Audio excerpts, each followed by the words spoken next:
So I wanted to do a little mic comparison. I've picked up some new Sennheiser gear recently, as well as a bunch of other microphones for camera top through the years.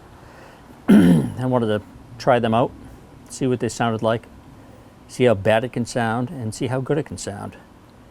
I'm going to shoot with the Sony A7II and the 24-105 lens.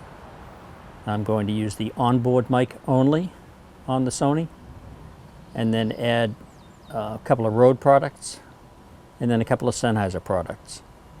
The price goes up multiple times as you go through this scenario, and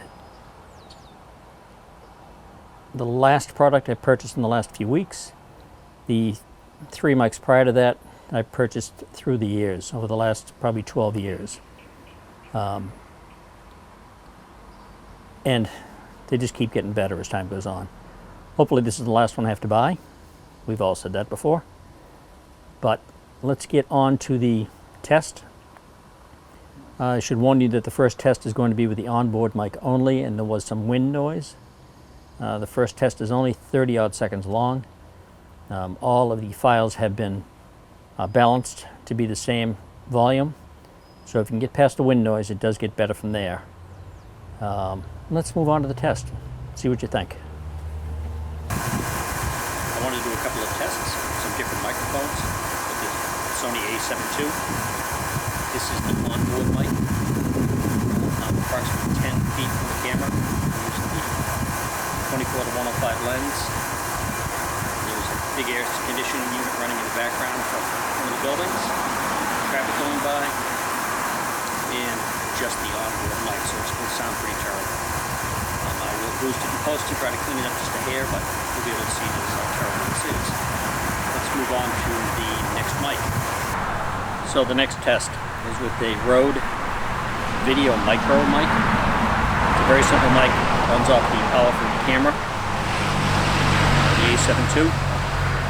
Just plug it into the mic jack and off you go. No batteries, no settings, can't change anything.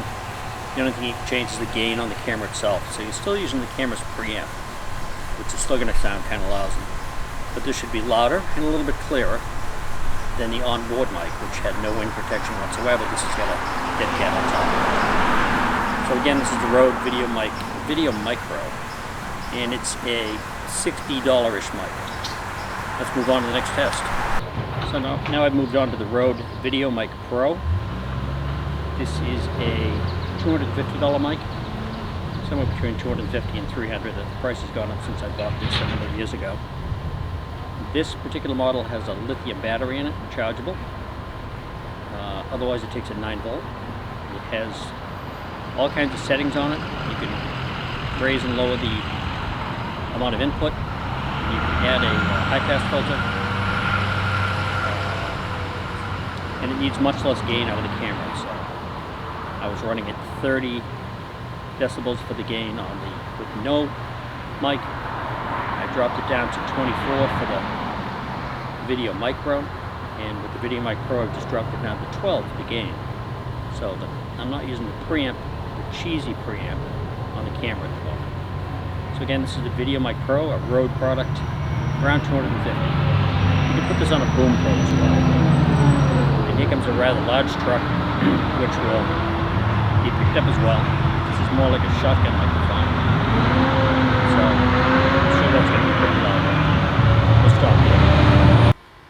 So I'm now using a wireless Sennheiser product, the Sennheiser XSW Digital, it's called. It's a 2-part, very small. This is the transmitter and the receiver, which is the same size as up on top of the camera, plugged in. It uses this lav mic on my chest, and I have the gain on the camera turned down to 1. So I'm really using none of the gain out of the camera to make this recording. The AC over there should be much reduced. The traffic behind me should be reduced. There should be no wind noise whatsoever, and there should be a much cleaner, clearer signal. This uses the Sennheiser, let's see, it's the ME2-II mic, which is not the best mic going, but it's better than the last few I've used, and it's way better than the onboard mic. So again, this is the Sennheiser XSW Digital wireless unit. Very simple to use, has a 200-foot range. I can walk out of the scene and it would sound exactly the same, 200 feet away. It is line of sight. You can't go behind a building or into another room, but it works really well. So, should be a pretty good test. We'll stop there. And lastly, we have the Sennheiser G4 system that I just picked up. It's an expensive system. It's between $600 and $900 depending on what you get for options.